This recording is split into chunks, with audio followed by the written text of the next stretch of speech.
May I sit here? Yes, have a seat. Let's have lunch together. Okay. What do you have for lunch, Zahirah? I bring rice with beef curry. Oh, what a coincidence.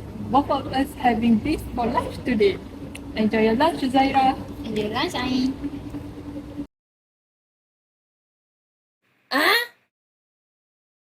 Are you okay, Aien? It looks like you're having difficulty eating your beef. I don't know, Zahirah. It is because my meat is so tough and hard to chew. But you look easy to chew your meat. Yes, this is because the tenderness of the meat depends on the pieces of the meat. The meat, the easier the meat to be eaten. Oh, I get it now, Zahirah. I have read on the internet that we can add enzyme to tenderize our meat. For example, we can add a puffin enzyme that can found in the leaf of papaya or unripe pineapple. Is that right, Zahirah? Oh, that's right. We can also use mechanical knife to chop and mince the meat. Oh, I get it now, Zahirah. So is there any tips to choose the best meat? Oh, let me see. Refer to this video for further explanation on how to choose the best meat. Okay. Hi everyone, welcome. What we are going to learn today is we are going to dive into the art of selecting tender meat. We are going to unravel the secrets behind selecting meat. So, let's get started. Firstly, when selecting meat, for example beef, we need to look on its color. We must select the meat with bright red color.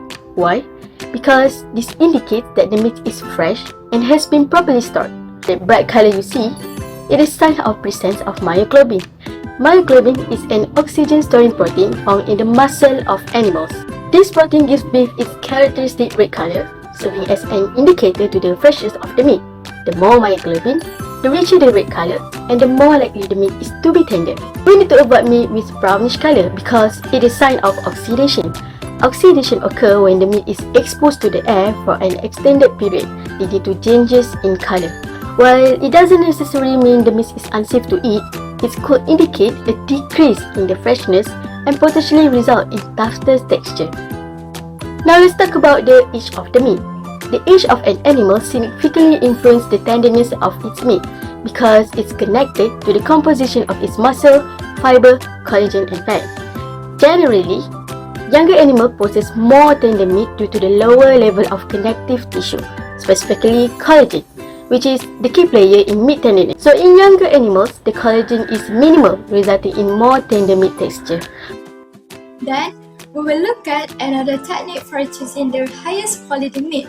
If you choose to purchase meat from the market, you must look at the way it is hanging. This is because the hanging technique affects the meat's overall quality and tenderness. The most popular technique involves positioning the hook under the hip bone instead of through the rear hips. As you look at this picture, you will notice that the legs are hung at a 90-degree angle, which is a position that restricts muscular contraction during rigor mortis. However, the meat may be slightly tougher if the hanging technique involves the rear hips, since the weight of the carcass is pulling this muscle tight while it undergoes rigor mortis. Therefore, the ideal meat to choose is the one that hangs hooked under the pelvic hip bone. The next point is marbling, which refers to the intramuscular fat found within the muscle fiber of meat. For example, it's those tiny, white streaks and flaps you see when you look at a cut of beef. Now, let's talk about tenderness. When we refer to the tenderness of meat, we're talking about how easy it is to chew and enjoy. And believe it or not, marbling plays a crucial role in this aspect. The fat within the muscle contributes to the tenderness of meat in several ways. First and foremost, fat is softer than muscle tissue. As the meat cooks, this intramuscular fat melts, lubricating the muscle fibers and adding moisture to the meat. To illustrate this point, consider a lean cut of meat with minimal marbling. While it might be healthier, it tends to be less forgiving during the cooking process and can easily become dry and tough.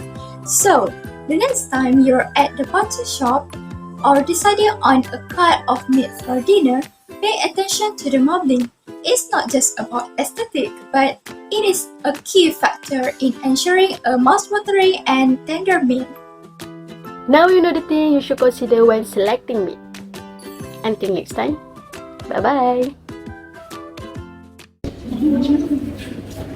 So now I understand. Thank you, Zahirah, for sharing the information. Welcome, Aien. Oh, we must hurry up. Aien will have a class later. Oh yes, I forgot. Okay, Zahirah, let's go. Let's go.